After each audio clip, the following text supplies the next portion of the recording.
नमस्ते बच्चों, नीति क्लासेस में आपका स्वागत है। आज हम हिंदी व्याकरण के अंतर्गत व्यंजनों को जानेंगे। बच्चों, व्यंजनों का उच्चारण इस प्रकार किया जाता है: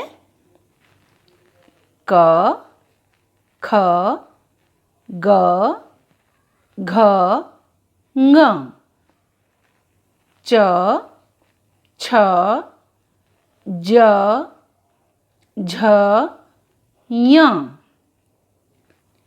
ट, ठ, ड, ढ, ण।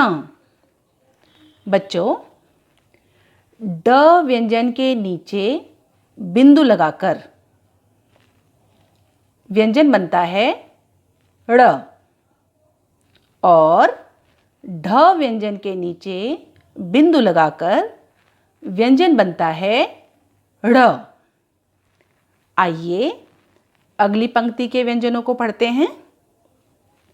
त, थ, द, ध, न, प, फ, ब, भ, म, य, र, ल, व, श, श, स, ह, क्ष, त्र, ज्य, श्र। प्रिय बच्चों, ये हैं हिंदी वर्णमाला के व्यंजन।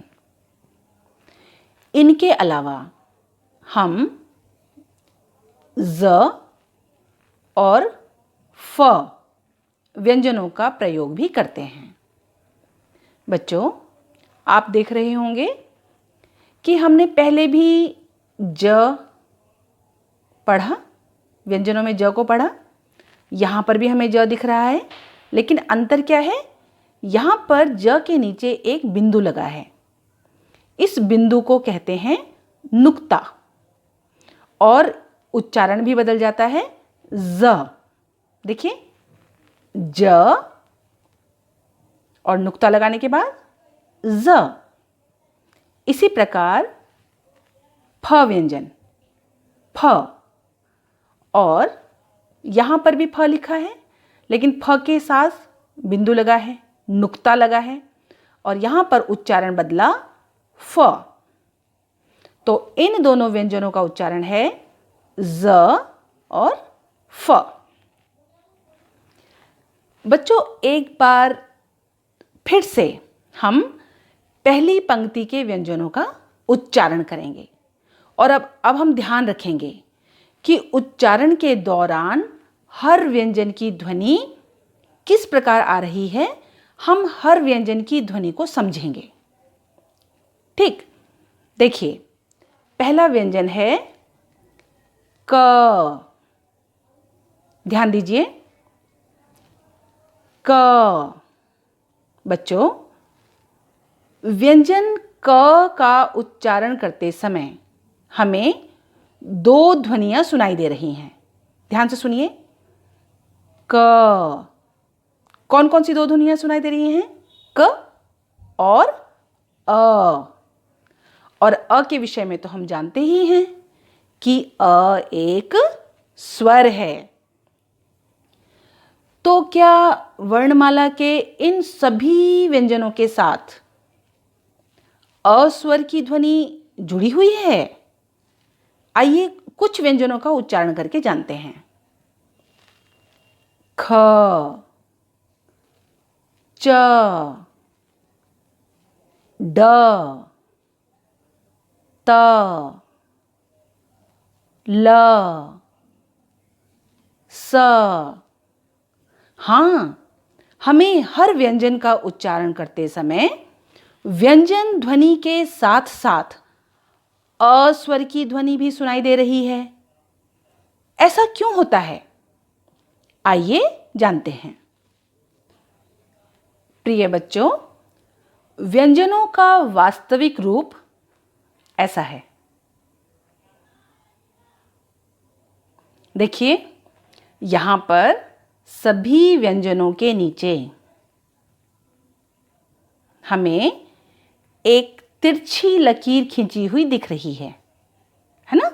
यहाँ पर सभी व्यंजनों के नीचे एक तिरछी लकीर खींची है। बच्चों, व्यंजनों के नीचे खींची इस तिरछी लकीर को हलंत कहते हैं। यह एक चिन्ह है। इस चिन्ह का नाम है हलंत चिन्ह। देखिए, यह व्यंजनों के नीचे एक तिरछी रेखा के रूप में लगाया जाता है। बच्चों, जब किसी व्यंजन के नीचे हलंत चिन्ह लगा होता है तो इसका अर्थ यह होता है कि इस व्यंजन के साथ कोई स्वर नहीं जुड़ा है।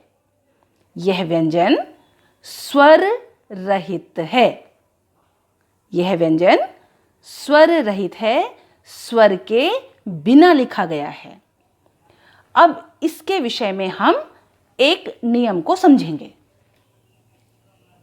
बच्चों, जब स्वर रहित व्यंजन के साथ अ स्वर को जोड़ देते हैं तो इन दोनों के मेल की वजह से व्यंजन के नीचे लगा हलंत चिन्ह हट जाता है। आइए हम इन स्वर रहित व्यंजनों के साथ अ स्वर को जोड़कर देखते हैं। देखिए बच्चों, स्वर रहित क के साथ स्वर अ का मेल होने से बना क, स्वर सहित क, और यहाँ पर हलंत चिन्ह भी हट गया। इसी प्रकार यहाँ पर देखिए, स्वर के बिना है, स्वर रहित ख के साथ अस्वर का मेल होने से बना ख, स्वर सहित ख, और हलंत चिन्ह हट गया। इसी प्रकार स्वर रहित ग के साथ अस्वर का मेल हुआ तो बना स्वर सहित ग, और हलंत चिन्ह हट गया। इसी प्रकार स्वर रहित घ के साथ अस्वर का मेल हुआ और बना घ, स्वर सहित घ, और हलंत चिन्ह हट गया। तो बच्चों, इन सभी स्वर रहित व्यंजनों के साथ अ का मेल होने से व्यंजन का हलंत चिन्ह हट गया और अब स्वर की सहायता से व्यंजन का स्पष्ट उच्चारण हो रहा है। उच्चारण करते हैं क, ख, ग, घ।